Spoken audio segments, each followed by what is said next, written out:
देशभरात सध्या लोकसभा निवडणूक सुरू आहे। अशा परिस्थितीत अगदी 7 मे रोजी तिसऱ्या टप्प्यातील मतदान पूर्ण होईपर्यंत महाराष्ट्रातील बारामती लोकसभा मतदारसंघाकडे सगळ्या देशाचं लक्ष वेधलं गेलं होतं। कारण ठरलेली ती बारामतीतील पवार विरुद्ध पवार अशी लढाई। बारामतीत महाविकास आघाडीकडून सुप्रिया सुळे आणि महायुतीकडून सुनेत्रा पवार लोकसभेच्या रिंगणात असल्या तरी राष्ट्रवादीत पडलेल्या फुटीनंतर ही लढाई शरद पवार विरुद्ध अजित पवार अशी प्रतिष्ठेची झाल्याचं पाहायला मिळालं। बारामतीतील मतदान पार पडेपर्यंत दोन्ही पक्षांकडून एकमेकांवर जोरदार हल्लाबोलही करण्यात आला।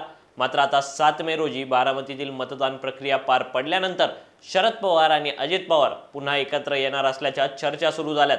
या चर्चांमागची नेमकी कारणं काय हेच आपण या व्हिडिओतून जाणून घेऊ। नमस्कार, मी प्रणव ढमाले, तुम्ही पाहताय फॉर द पीपल न्यूज। पुढे जाण्यापूर्वी आपण आमच्या चॅनलला सबस्क्राइब करा, लाईक व फॉलो जरूर करा। पोस्ट ग्रॅज्युएट डिग्री कोर्सच्या माध्यमातून परिपूर्ण राजकीय नेतृत्व घडवणारं आणि प्राध्यापक राहुल कराड यांच्या संकल्पनेतून साकारलेलं भारतातील पहिलं institute MIT school of government presents जागर लोकशाहीचा। लोकसभा निवडणुकीनंतर अजित पवार आणि शरद पवार पुन्हा एकत्र येतील अशा चर्चा पुन्हा एकदा सुरू झाल्यात। याला कारण ठरतायत त्या गेल्या 2 दिवसांमध्ये घडलेल्या काही राजकीय घटना। याची सुरुवात होते ती अर्थातच बारामती लोकसभा मतदारसंघातील मतदानाच्या दिवशी। बारामती लोकसभा मतदारसंघासाठी तिसऱ्या टप्प्यात 7 मे रोजी मतदान पार पडलं। यावेळी अजित पवारांसह त्यांच्या कुटुंबियांनीही मतदानाचा हक्क बजावला। मात्र मतदान प्रक्रिया सुरू असतानाच सगळ्यांचं लक्ष वेधून घेतलं ते सुप्रिया सुळे यांनी। आपला मतदानाचा हक्क बजावल्यानंतर सुप्रिया सुळे या थेट काटेवाडीतील अजित पवारांच्या घरी एकट्याच दाखल झाल्या।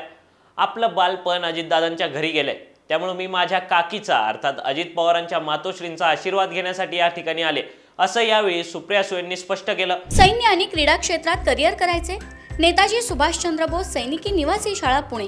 ॲडमिशनसाठी संपर्क 960 781 1662। मात्र मतदानाचा हक्क बजावण्यापूर्वी आशीर्वाद घेण्याऐवजी सुप्रिया सुळे मतदान केल्यानंतर अजित पवारांच्या घरी दाखल झाल्यानं या चर्चा अधिक बळावल्या।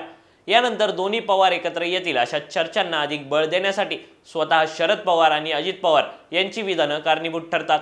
बारामती लोकसभा मतदारसंघातील मतदान प्रक्रिया पार पडल्यानंतर शरद पवारांनी एका इंग्रजी वृत्तपत्राला मुलाखत दिली। या मुलाखतीत अनेक प्रादेशिक पक्ष पुढील काळात काँग्रेसमध्ये विलीन होतील असं सूचक विधान शरद पवारांनी केलं। मात्र त्यापेक्षाही महत्त्वाचं एक विधान शरद पवारांनी या मुलाखतीत केलं। अजित पवार आणि शरद पवार पुन्हा एकत्र येणार का अशा आशयाच्या एका प्रश्नावर उत्तर देताना शरद पवारांनी अजित पवारांना पुन्हा आमच्यासोबत यायचं असेल तरी आम्ही त्यांना घेणार नाही असं म्हणत अजित पवारांसाठी परतीचे मार्ग बंद झाले असल्याचा इशारा यावेळी शरद पवारांनी दिला। मात्र शरद पवार जी विधानं करतात अनेकदा त्या विरुद्ध कृती घडत असल्याचं आपल्याला बघायला मिळालंय।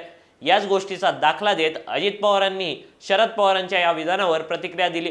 निलेश लंके यांनी आमच्यासोबत पक्ष सोडला होता, त्यांचं पुन्हा पक्षात स्वागत केलं ना, हे फक्त सांगायचं असतं, यामध्ये काहीही तथ्य नाही। राजकारणात कुणीच कुणाचा कायमचा मित्र किंवा कायमचा शत्रू नसतो। लोकांमध्ये संभ्रम निर्माण करण्यासाठी अशी विधानं काही वेळा केली जातात असं म्हणत अजित पवारांनी राष्ट्रवादी पुन्हा एकत्र येण्याबाबत संकेत दिलाय। विशेष म्हणजे निवडणूक प्रचारावेळी भाजप नेते आणि राज्याचे उच्च व तंत्र शिक्षण मंत्री चंद्रकांत पाटील बारामतीत गेले असताना त्यांनी आम्हाला शरद पवारांना बारामतीत हरवायचंय असं विधान केलं होतं। या विधानावरूनही अजित पवारांनी आता जाहीर नाराजी व्यक्त केली आहे।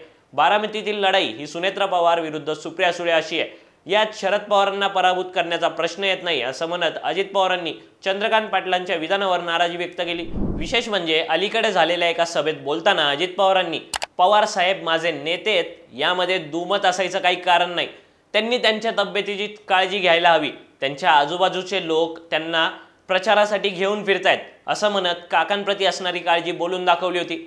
त्यामुळे बारामतीतील मतदान प्रक्रिया पार पडल्यानंतर अजित पवार आणि शरद पवार यांचे बदललेले सूर पवार कुटुंबीय आणि राष्ट्रवादी काँग्रेस पुन्हा एकत्र येणार या चर्चांना बळ देणारे ठरतायत। अजित पवार आणि शरद पवार पुन्हा एकत्र येतील का? तुमचं मत खाली दिलेल्या कमेंट बॉक्समध्ये कळवा। व्हिडिओ आवडला असेल तर लाईक करा आणि अशाच आणखी नवनवीन व्हिडिओजसाठी फॉर द पीपल न्यूजला सबस्क्राईब करायला विसरू नका। धन्यवाद।